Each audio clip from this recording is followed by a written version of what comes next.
All right, I got to say, you know, it was somewhat of an accurate slip there where you referenced Child and Joe, for those of you who know our good friend Joe. Anyhow, good morning, everyone, and thank you, Dylan, for that wonderful introduction.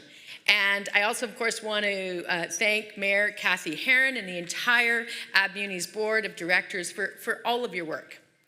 I also, want to just say it's so great to welcome all of you here to Edmonton.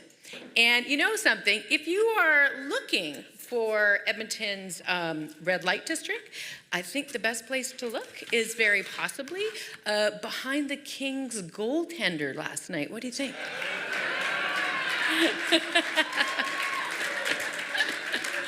Okay, that worked. I was going to actually go on to apologize for it, saying, you know, hey guys, I'm here all week, in fact, for the next 59 days, but whatever. I guess it worked better than I thought. Spring in Edmonton, it's great to be here for your Spring Leaders Caucus, although spring in Edmonton is, well, it's a work in progress, to say the least. But even despite that, here and across the province, I think that we're all excited by the promise of spring in Alberta, because soon we will be deciding on a new future for our province. And Albertans, frankly, are already asking themselves, what does a better future look like? And who has the plan to get us there? And you know, folks, I know, I've been in politics for a long time, as you probably picked up from that introduction. And the fact is that on the eve of an election, it's very common for politicians to sort of roll up to the mic saying, oh, you know, this is going to be like the most important election ever. Really, it's a very common thing that we say.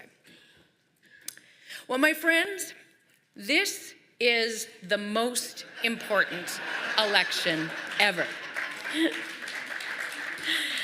But I truly believe that. I'm quite serious. And you know, I know you all have priorities. And I'm actually very much looking forward to hearing about your advocacy even more and seeing your involvement during this campaign, because municipal issues are Alberta issues. And the fact is that you are the heart and the soul of our province. And so you deserve to be heard. In fact, you must be heard. So today I'm not actually going to spend a lot of time picking apart politics or the polls or who's resigning from whose cabinet or who was caught on what tape interfering with what criminal process. That was the last panel's job. Today and this morning, what I want to do is talk to you a bit about leadership. And I want to talk to you about our province and our shared challenges and our shared opportunities and my party's plan to address them. And I like to think that, you know, fixing problems and finding opportunities is why we all actually go into public service. Some people think it's all TV interviews and speeches, but you know as well as I do that it's long nights and it's often very tough decisions. And you do this because you care about your communities. You care when someone comes up to you on the sidewalk or at the luncheon that you're attending and shares with you their concerns. And you know that it's your job to try and to fix it. And even when it might actually be kind of someone else's job to try and fix it. And how many people honestly come up to you with provincial issues as top of mind? Do you tell them, no, I'm sorry, go talk to your MLA? No, most of the time you pick up the phone and you call that MLA yourself. And my point here is that you need to know that when you do pick up that phone, that there is somebody on the other end of that phone ready to answer. And that is my commitment to you. So now I'm just going to flip through here and find my space in my notes. Because the fact is that I know that when we work together as two different orders of government who respect one another for the leaders we are, we can do great things. And that's how I view public service. Leadership's not about being the loudest in the room. It's definitely not about being the tallest in the room. But it is actually about listening the most closely and acting on what matters. Not only fixing the problems of today, but looking beyond today to see the possibilities and the expectations of tomorrow. Now, like all of you, I'm here to build better communities because community is where people come together. In our schools and our rec centers, our workplaces and our hospitals. It's swim lessons and basketball games, festivals and barbecues. The places where Albertans show their pride in their cities, in their hamlets, their towns, and their summer villages. The places where we celebrate what it means to be Albertan. And quite honestly, after 4 years dealing with a healthcare crisis and an affordability crisis and frankly a government in crisis, I think it's fair to say that Albertans deserve better. So I want to talk a little bit about what better means to me. Here's what better communities mean to me. It means everyone can access the services that they need and they can keep working to grow those communities and grow our economy. It means better health care. It means hospitals that are open and staffed and that can actually conduct surgeries and provide proper obstetric care.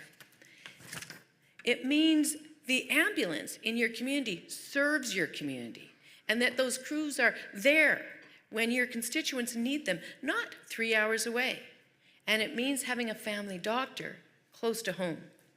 You know, you may or may not have heard about our party's proposal for family health teams, but we just made that proposal a few weeks ago, and I want to say that our proposal for family health teams will in fact make this happen. We will take the pressure off acute care, reduce the number of people waiting in pain, connect more Albertans with teams of health professionals in your communities. My commitment to you through our Family Health Teams plan is that 100,000 more Albertans will have access to a family doctor within 2 years. That is our plan. And up to 1 million more Albertans will have access to that family care within a decade. And this is something that we will achieve through a reimagining of family-based primary care at a time when we need it the most. And this plan is supported by Alberta doctors and the deans of medicine, because when it comes to our health care, we're not actually scrolling through the dark web at night and then spreading misinformation. No, my party listens to the best available science, proven public policy, and expert medical advice, because that too is something that makes our communities stronger and makes our communities better. Now, better communities also means better schools, schools in growing neighborhoods with playgrounds that parents don't have to fundraise for, because public dollars should be paying for public education. Schools with more teachers and smaller class sizes, where our students have the help they need to experience the joy of learning, through a curriculum that helps them understand the world around them and prepares them to lead that world. Because Albertans, quite frankly, they're asking for reinforcements in the classroom, not in the war room.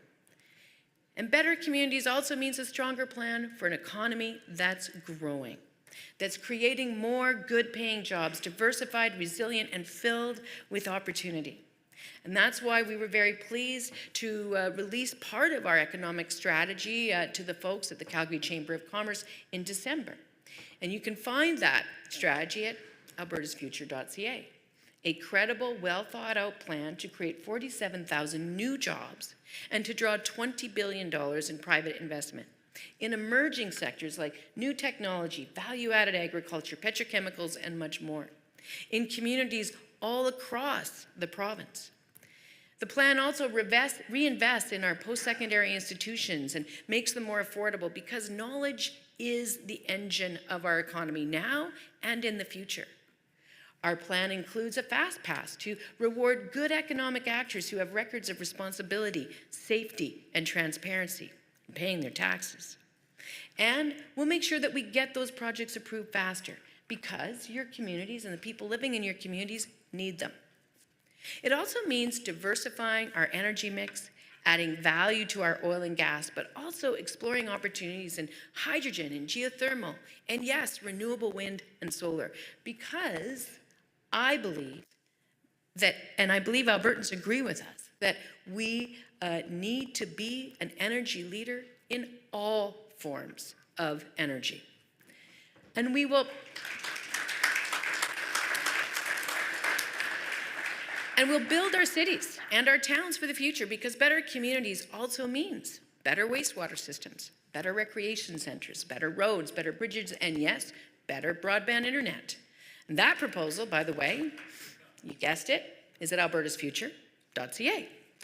And I put to you that my party is also the party of builders, and we will leverage every available dollar from Ottawa to do that. And also I think that another way we make communities better and we support communities is by making sound fiscal decisions, which is why I engaged Todd Hirsch to help us write a better fiscal policy, also available at albertasfuture.ca. And that policy is one that helps us balance all of these issues together. And speaking of balancing these issues, many of you may remember when we released our vision for provincial municipal funding relationships through our Partners in Prosperity paper, which we distributed at a meeting much like this, also found at albertasfuture.ca. I hope to get a chant going. I think it's really catchy. But this is our proposed legislated commitment to sharing in the bad times and the good times, and it's one you can count on even after the polls close. Because let's remember this, folks. On the eve of the last election, the current government promised to maintain the city charters and in fact expand them to the remainder of the municipalities. But once the ballots were counted, they broke that promise and they ripped those charters up. And then the downloading started. They slashed GPOT. They took a chunk of your fine revenue. They piled cost onto your books, and then they imposed a new formula, the best parts of which you may or may not be able to count on from them once the ballots are counted again. Now, not only has the previous government played around with your municipal funding pretty considerably over the last 4 years, they also walked away from some pretty important provincial responsibilities, and some that are pretty important to me. We've seen them underfunding. We've seen underfunding of critical supports like housing, shelter spaces, and multiple forms of assistance for our most vulnerable citizens. And when the province does that, I know you folks feel it. There's a whole extra level of cost that starts to add onto your books when this happens. And on top of that, there's the human cost. More Albertans experiencing poverty, addiction, homelessness. So, my friends, I believe it is time for a substantive intervention there. So under any government I lead, we will reverse so many of these cuts, and then we'll make improvements. And I'm not going to list all of them here today, but allow me to start with one program that we all know works, FCSS.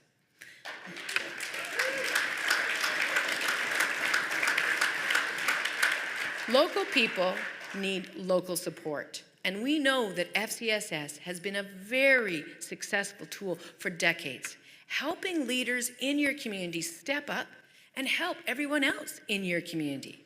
And if there was ever a time it needed a boost, quite frankly, it's right now. So that is why you can count on an NDP government to move forward in June with a 50% increase in FCSS.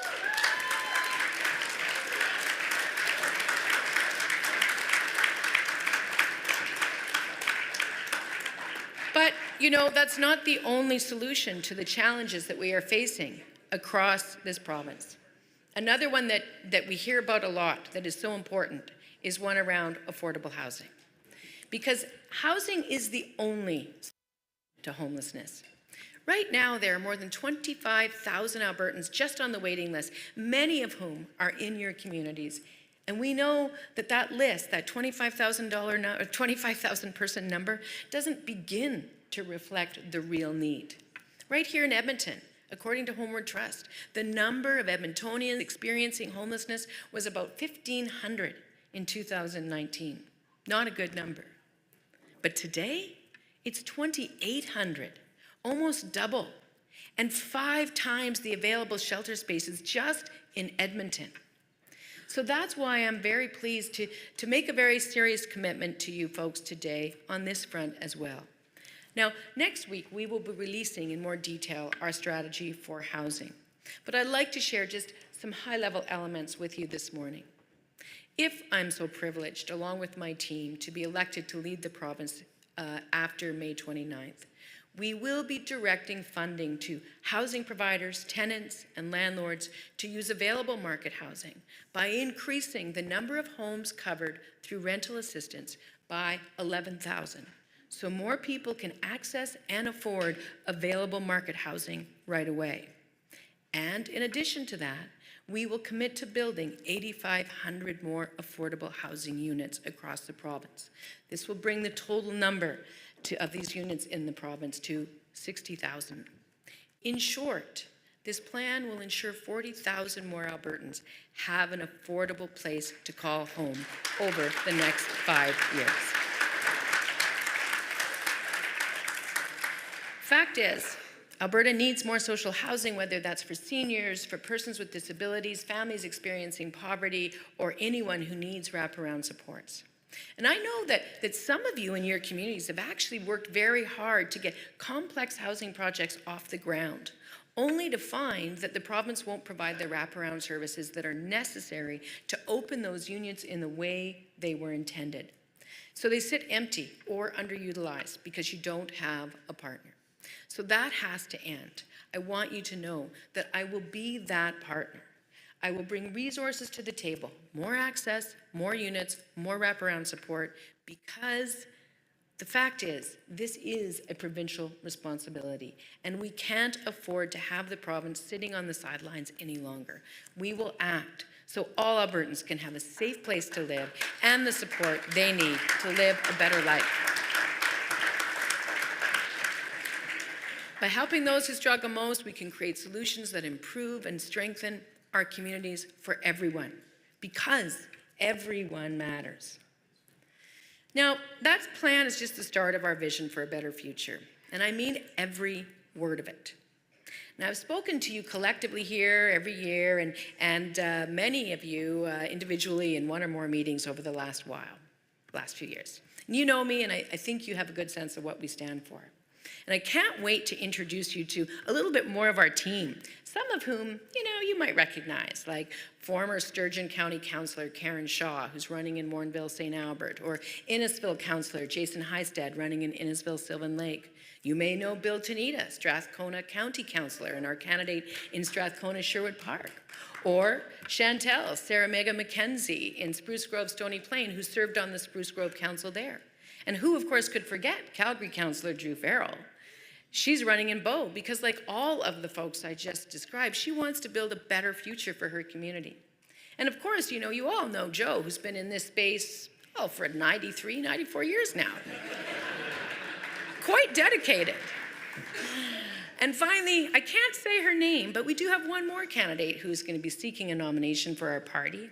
And I believe she'll be announcing around noon today, as soon as she concludes her responsibilities here. And I suspect you'll recognize her.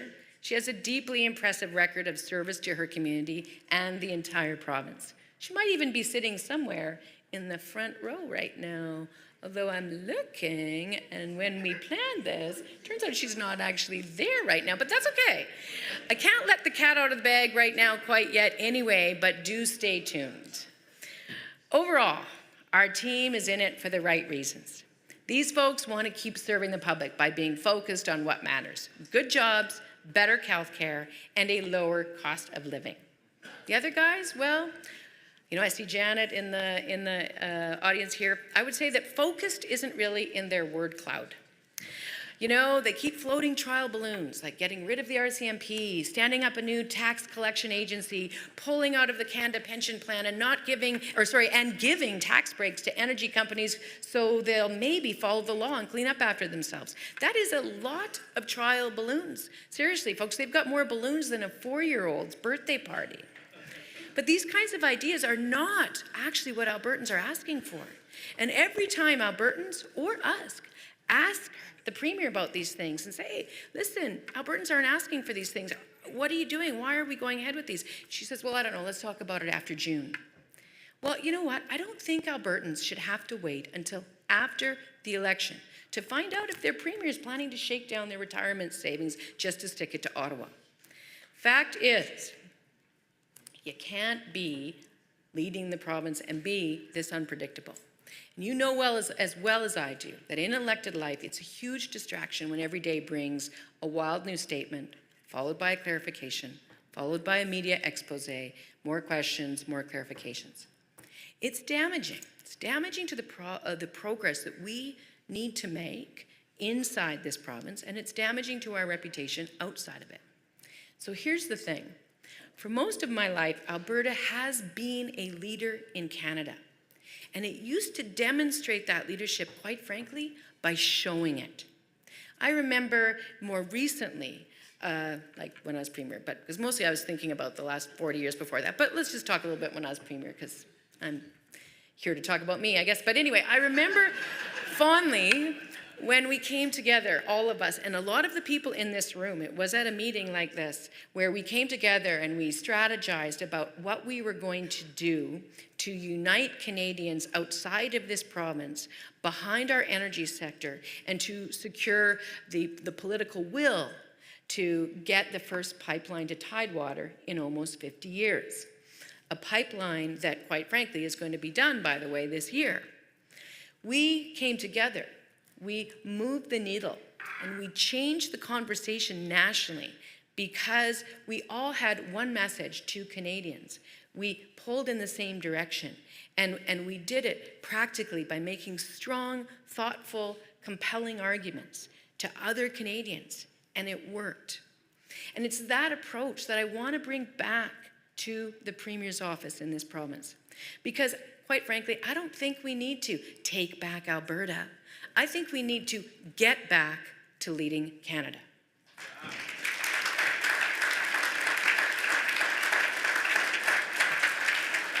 So let's focus back on what matters in our communities, which quite frankly is each other, and what matters in our politics, which is the pursuit of the common good.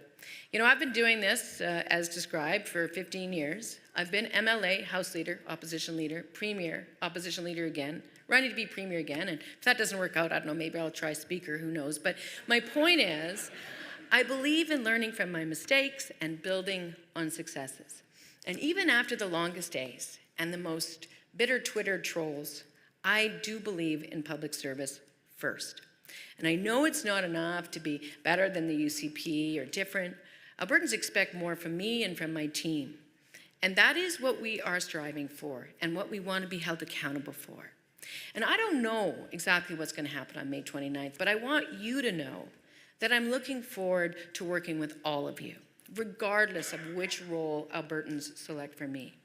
And I don't expect by any means that everyone here will be showering each other with Orange Crush should Albertans choose change.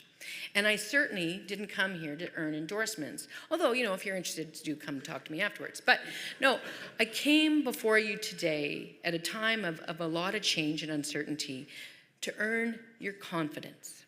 Confidence that any government I lead will be responsible, predictable, responsive, stable, grown up. And that even when we disagree, that you will always be treated as the respected partners you are, and that we will sit down and navigate the challenges we face together. Because I know that we can set aside differences and come to the table in earnest, and that when we do that, that's when we make real change and real progress, and we serve the people that we are all here to serve. We all want Alberta to be a place where our postal code doesn't determine our destiny, where every child in whatever city, whatever hamlet, whatever town has an equal shot at a life when they grow up. No matter who you are or where you come from, you can make it if you try. This is the Alberta spirit, and no party has a monopoly on the Alberta values that make this province great. In this province, we work hard, we help others, and we always strive to build a better future. These are the things that make us who we are. These are the values I intend to carry with me into the legislature. I love this province. This is my home. And the fact is, just like you, I will never stop working to make it better. Thank you all so much for giving me your time today. Thank you so much.